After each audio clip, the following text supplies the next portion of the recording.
bienvenue dans ce nouveau numéro de Défense sur i24 News. Et au programme, cette semaine, focus sur les défis sécuritaires d'Israël en vue de la création d'un État palestinien. Et puis on parlera également de l'avenir des forces terrestres de l'armée israélienne à l'heure où la nature même des menaces qui pèsent sur le pays a évolué. Voilà pour le programme. Et tout de suite, le tour du monde de l'actu défense, c'est en 1 minute.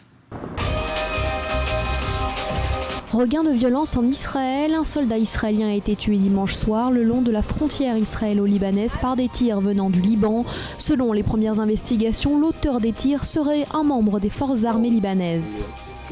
La France a demandé lundi un concours plus solide de ses partenaires européens pour soutenir l'intervention en République centrafricaine. Le chef de la diplomatie française a réfuté les accusations selon lesquelles l'armée française aurait d'abord désarmé les musulmans à travers les milices Séléka, ce qui aurait permis des représailles meurtrières des chrétiens.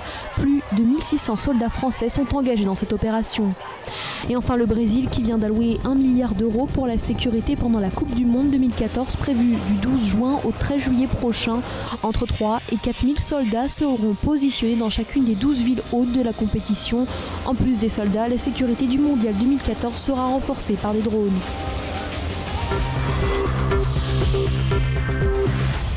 C'est un général américain à la retraite qu'il a élaboré. On l'appelle le plan Allen, un plan qui est destiné à assurer la sécurité d'Israël en vue de la création d'un État palestinien. Alors jusque-là, le contenu de ce projet était resté secret. Mais voilà que depuis quelques jours, des détails ont commencé à filtrer dans la presse. Mathias Inbar nous en dit plus.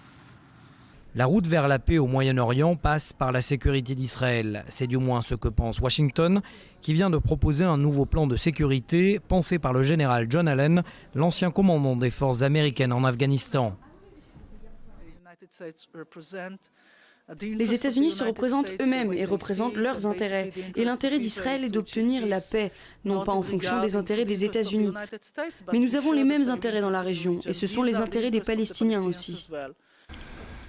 La proposition présentée aux deux parties la semaine dernière prévoit l'analyse sécuritaire d'un éventuel retrait israélien de Cisjordanie et de répondre aux contraintes israéliennes en termes de lutte antiterroriste, de sécurité aux frontières et tunnels de contrebande. Principal sujet de discussion pour Jérusalem, la présence militaire dans la vallée du Jourdain et au point de contrôle frontalier. Mais le plan prévoit aussi d'utiliser toutes les composantes sécuritaires et de renseignement, un contrôle aérien de la zone et l'intégration de forces internationales et une coopération militaire avec la Jordanie. Les Palestiniens et les Israéliens ont convenu dans le passé de certains paramètres.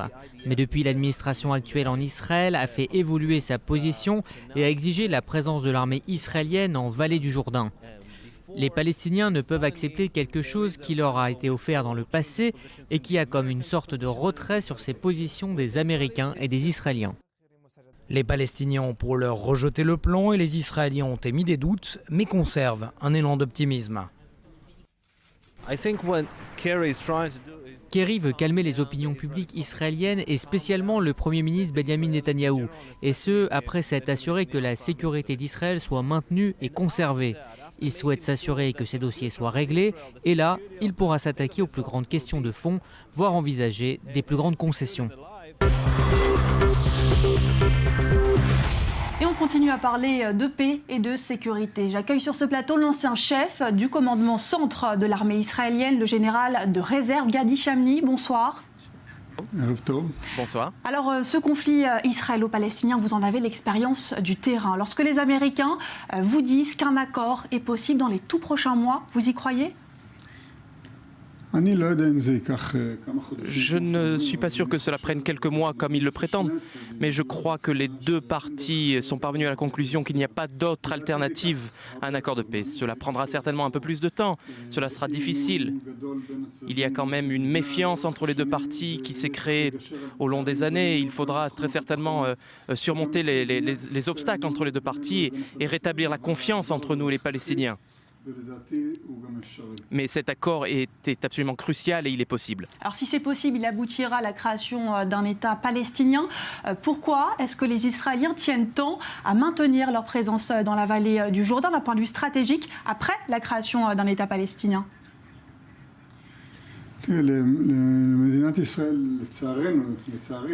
À mon grand regret, l'État d'Israël a une expérience amère des accords précédents. Ce qui s'est passé par exemple lors du désengagement de la bande de Gaza, lorsque nous avons évacué l'axe de Philadelphie. Il était très clair que des armes continueraient d'affluer vers la bande de Gaza. La Cisjordanie, c'est toute autre histoire. Tous les intérêts stratégiques se trouvent en Cisjordanie. Et la création d'une entité terroriste en Cisjordanie, d'un point de vue israélien, ce serait une catastrophe et ça contraindrait Israël à occuper de nouveau ce territoire. C'est la raison pour laquelle Israël doit s'assurer de préserver ses intérêts stratégiques. Israël doit préserver le contrôle sur la vallée du Jourdain, pas pour l'éternité, mais pour une période transitoire de 10 ans, de 15 ans. C'est quelque chose qui devrait être fixé lors des pourparlers. Nous connaissons une instabilité au Proche-Orient et je crois que cette exigence est absolument logique. Oui, c'est pour ça que le plan Allen prévoit une présence militaire une dizaine d'années après la création d'un État palestinien. Si vous deviez définir une ligne rouge à ne pas franchir pour Israël dans le cadre d'un accord, ce serait laquelle ? Je pense que dans ce contexte, il y a plusieurs lignes rouges. Mais dans ce contexte-là, lorsque l'on parle du contrôle de la vallée du Jourdain, ou lorsque l'on parle du contrôle des frontières, qu'elles soient terrestres ou maritimes ou aériennes, il faut absolument empêcher l'infiltration d'éléments hostiles à l'intérieur de l'État d'Israël et permettre à l'État palestinien en gestation de pouvoir survivre, car le Hamas est là et il menace. Il est menaçant en Judée-Samarie, en Cisjordanie. Et nous coopérons avec l'autorité palestinienne. Et à partir du moment, et lorsque nous sortirons de Cisjordanie, eh bien, je ne suis pas sûr que cette coopération se poursuivra et l'autorité palestinienne a besoin de nous. Merci beaucoup pour toutes ces explications. Gadi Chami. Et on part à présent à la découverte d'un hôpital de campagne dernier cri. Il a été installé de manière permanente dans le centre d'Israël. Son objectif, c'est de venir en aide rapidement à des victimes civiles en cas de guerre ou de catastrophe naturelle. Visite guidée avec Maxime Pérez. Voici le tout nouvel hôpital de campagne de l'armée israélienne. Son modèle le plus avancé sur le plan technologique et médical, similaire à celui récemment déployé aux Philippines ou même sur le plateau du Golan, pour accueillir les blessés syriens. Dans cette base située près de Tel Aviv, quelques heures à peine ont suffi aux militaires pour installer ce campement de toile. Un laps de temps court, indispensable pour répondre aux situations d'urgence. Cet hôpital de campagne a été conçu pour apporter un soutien médical à la population en cas de guerre. Mais il peut aussi répondre à des situations de catastrophes naturelles en Israël pour renforcer ou même remplacer des hôpitaux civils qui ne seraient plus en état de fonctionner. Une fois opérationnel, cet hôpital de campagne peut traiter chaque jour jusqu'à 250 patients. En principe, les 10 générateurs qui l'alimentent lui permettent une autonomie de 4 jours, à condition que tout soit bien organisé de l'intérieur. Une fois arrivées en ambulance, les victimes sont d'abord identifiées, puis classées selon l'état de leurs blessures. Elles déterminent leur traitement en soins intensifs ou directement en salle d'opération. Ici, c'est une salle d'urgence pour les blessés les plus atteints. Toute personne gravement touchée est immédiatement prise en charge par une équipe médicale. En temps normal, le docteur Moshiov travaille dans un hôpital public du centre du pays. Aujourd'hui, son expérience a été mise à contribution pour un exercice à grande échelle. Le docteur Moshiov gère les différentes équipes, le suivi des patients et les opère si besoin. Une mission complexe qui nécessite une organisation minutieuse. C'est le principal axe de l'hôpital. Là se fait la circulation d'un endroit à un autre. De ce côté, c'est la logistique avec les salles de commandement, les stocks de médicaments et les équipements. Et de l'autre côté, ce sont les unités de traitement, en particulier les salles d'opération. En cas de guerre ou de tremblement de terre, C'est dans cette salle de commandement que seront gérées les opérations de secours et d'acheminement des victimes. Un scénario du pire auquel semble prêt Israël et son armée.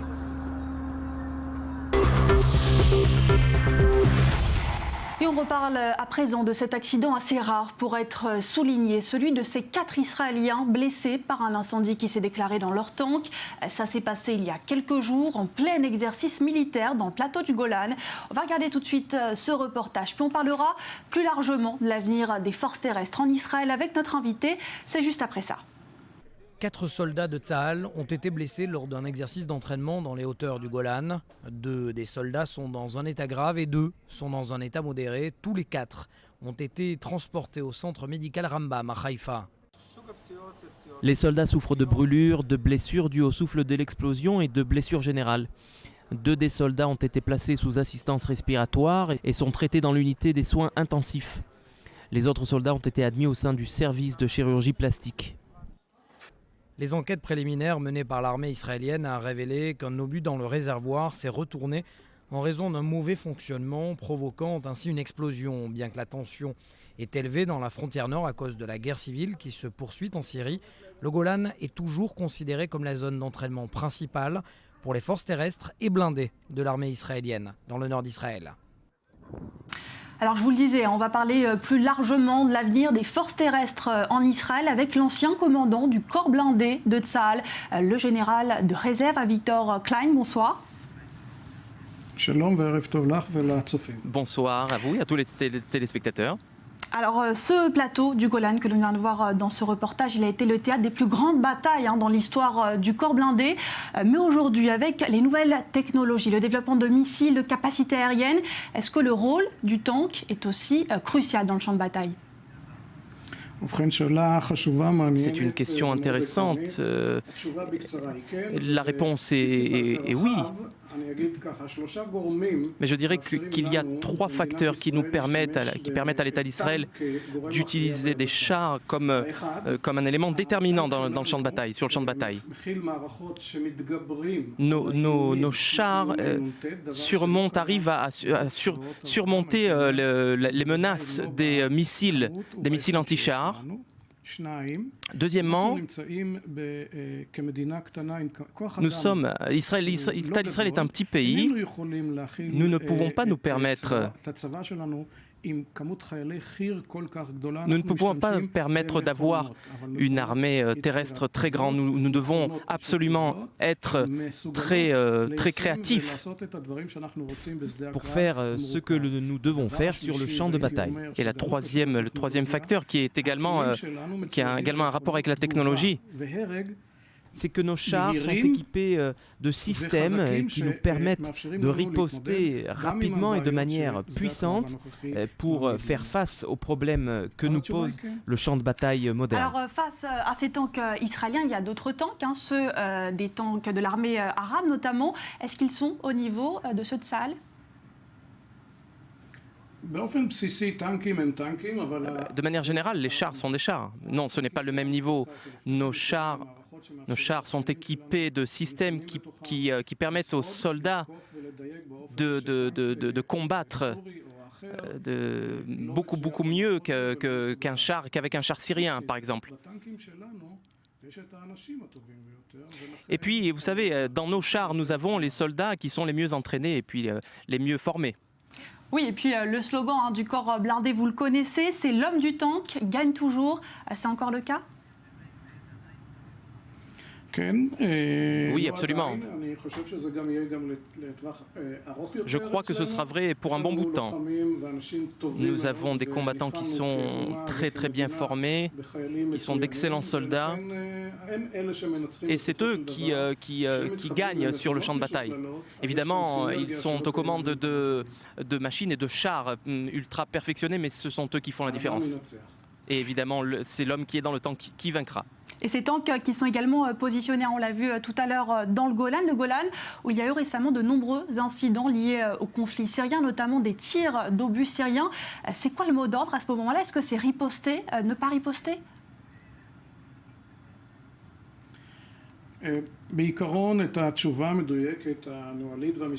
Je dirais que sur le plan légal, mais en tant que citoyen, je peux vous dire que nous ripostons à des tirs qui visent nos soldats et nos infrastructures, les infrastructures de l'État d'Israël. Mais notre riposte est ciblée et mesurée et précise. Et nous ripostons en direction de l'origine des tirs. Ce sont des cas isolés, mais ça arrive. Avidan Klein, merci beaucoup pour cette interview. Merci à vous. Et c'est la fin de cette émission. Merci à vous de l'avoir suivi. J'aurai le plaisir de vous retrouver dès la semaine prochaine pour un nouveau numéro de Défense. Même heure, même adresse. À très vite.